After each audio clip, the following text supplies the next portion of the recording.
గుంటూరులో breaking news చూస్తున్నాం. ఆంధ్ర యుద్ధంలో గెలుపెవరిది? ఇప్పుడు ఇదే చర్చ. వైసీపీ క్యాడర్ లో మాత్రం ఆ పార్టీ నేతల మాటలు కొత్త టెన్షన్ పెంచుతున్నాయి. పోలీసులు అధికారులు టీడీపీకి సహకరించారని ప్రభుత్వ సలహాదారు సజ్జల, మంత్రి అంబటి రాంబాబు, మాజీ మంత్రి అనిల్ కుమార్ యాదవ్ ఆరోపించారు. పోలింగ్ అవగానే ప్రెస్ మీట్ నిర్వహించి సజ్జల సంచలన వ్యాఖ్యలే చేశారు. అబ్జర్వర్లు సైతం టీడీపీలో కుమ్మక్కయ్యారని విమర్శించారు. జగన్మోహన్ రెడ్డి గారు ఏ రోజైతే సంక్షేమం ద్వారా అభివృద్ధి, ప్రతి పేద కుటుంబం అభివృద్ధి రాష్ట్రాభివృద్ధి కూడా దారితీస్తుంది అని ఒక యజ్ఞం మొదలు పెట్టారు. ఆ రోజే అజెండా ఫిక్స్ అయిందని మేము అనుకుంటున్నాం. ఆ రోజు నుంచి ఈ రోజు వరకు జరిగినదంతా కూడా దాని కొనసాగింపు.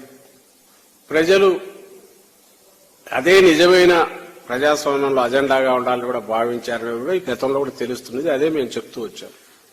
యువత మాత్రం జగన్మోహన్ రెడ్డి గారిని అభిమానించాలని ఎందుకు అనుకుంటున్నారు? అసలు యువత లేకుండా జగన్మోహన్ రెడ్డి గారిని చూసేదే యువతను ఐకాన్ లాగా చూస్తారు.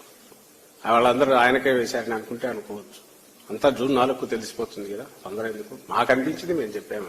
ఈ రోజు కాదు, 2 రోజుల నుంచి వాళ్ళ సినిమా మొదలైంది చూపించడం. 2 days ముందు నుంచి అదే పనిగా కొత్త అబ్జర్వర్ని ఎవరో తీసుకొచ్చి పెట్టేస్తున్నారు. ఎక్కడికెక్కడ బదిలీలు మీరు చూసినారు. ఎన్నికల పోలింగ్ ఒక రోజు ముందు అంత అడ్డగోలు బదిలీలు కానీ 1 రోజు 2 రోజుల ముందు జరగవు. పోలీసులు టీడీపీ కార్యకర్తల్లా వ్యవహరించారని మాజీ మంత్రి అనిల్ కామెంట్ చేశారు. కనీసం ఫోన్ చేసినా పట్టించుకోలేదని అన్నారు ఆయన. పక్షంగా వైఎస్ఆర్ కాంగ్రెస్ పార్టీకి ప్రజలు మద్దతు తెలియజేస్తూ ఉన్నారు. మా శాసనసభ్యులు గెలుస్తూ ఉన్నారు నాకు సంకేతం వెళ్ళిన తర్వాత నిజంగా పోలీస్ని ప్రత్యేకంగా చెప్పుకోవాలి. మాచర్ల దగ్గర నుంచి తీసుకుంటే మాచర్ల నియోజకవర్గంలో మీరు చూస్తుంటే కరెక్ట్గా ఒక 3 రోజుల క్రితం సిఎల్ని ఎస్ఎల్ని మార్చుకోవటం కూడా జరిగింది. మార్చుకున్న దగ్గర నుంచి నిన్న మీరు చూడండి, ప్రతి నియోజకవర్గంలో పోలింగ్ దాకా పోలింగ్ తర్వాత తెలుగుదేశం చేసిన అరాచకం అందరూ కూడా చూశారు. మాచర్ల నియోజకవర్గంలో అయితే దాదాపు ఎస్పీ గారు, ఐజీ స్థాయి ఒక అధికారి పూర్తిగా మాచర్ల నియోజకవర్గంలోని. మా ఎస్పీ గారు మాచర్లకి ఎస్పీగా ఉన్నారా లేకపోతే పల్నాడుకి ఎస్పీగా ఉన్నారా అర్థం కాని పరిస్థితి. దాదాపు నిన్న 10 గంటల నుంచి పలానా ప్రాంతంలో సమస్య ఉందని ఫోన్ చేస్తామంటే ఎస్పీ గారు ఫోన్ ఎత్తరు.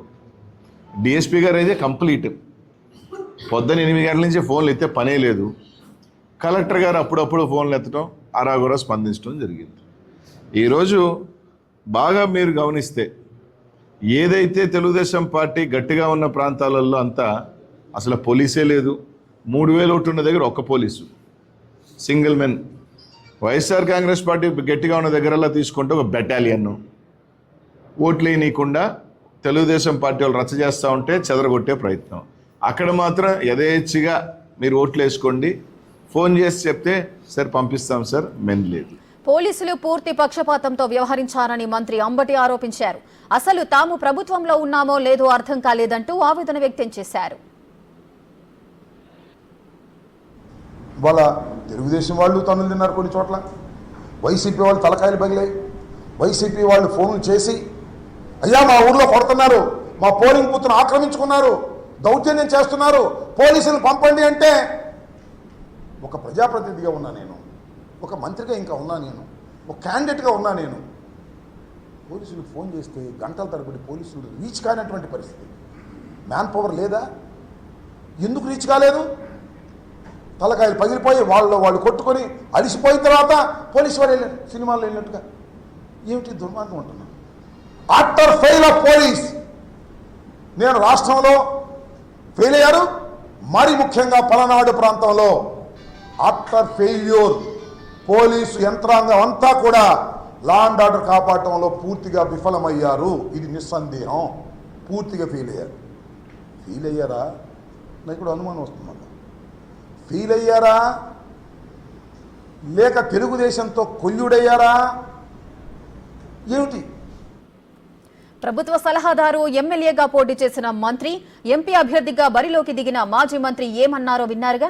వైసీపీ నేతల మాటల్లో ఓటమి భయం కనిపిస్తోందంటూ టీడీపీ నేత రఘురామకృష్ణంరాజు ఎద్దేవా చేస్తున్నారు. ఆయన ముఖ కవలికలు గమనించా, ఏడుస్తున్నాడు. లిటరల్గా ఆ బాధ అదంతా చాలా స్పష్టంగా తెలుస్తుంది. కానీ 100, 110, 103 అలా అంటే ఒక డెలివరీ అని చనిపోయే ముందు సంధి ప్రేలాపనలు అంటారు ఎటువంటి వాటిని. అటువంటి సంధి ప్రేలాపనలో మరి సజ్జల గారు ఉన్నారు. సరే, జగన్మోహన్ రెడ్డి బహుశా ఇవాళ ఏదో తీర్పు ఉంది కదా, ఎలాగో ఇస్తారు పర్మిషన్, అతనికి ఏదో మేనేజ్ చేసుకుంటాడు, వెళ్ళిపోతాడు. గత 4-5 రోజులు లక్ష్యం చేసుకుని రిజల్ట్ బాగుంటే వస్తాడు, లేకపోతే మరి ఏం చేస్తాడో చూద్దాం. బట్ రాజకీయంగా పెద్ద పెద్ద నాయకులు ఆ పార్టీలో ఎవరైతే అఫ్కోర్స్ ఒక్కడే నాయకుడు అనుకోండి, 1 to 100 జగన్మోహన్ రెడ్డి. బట్ ఆ తర్వాత మిగిలిన చిన్న చెత్త ఉంటే ఉండొచ్చు. ఏదైనా ఆ పార్టీ అనేది రాబోయే రోజుల్లో పొలిటికల్ ఏరియాలో ఉండే అవకాశాలు లేవు అని మటుకు నేను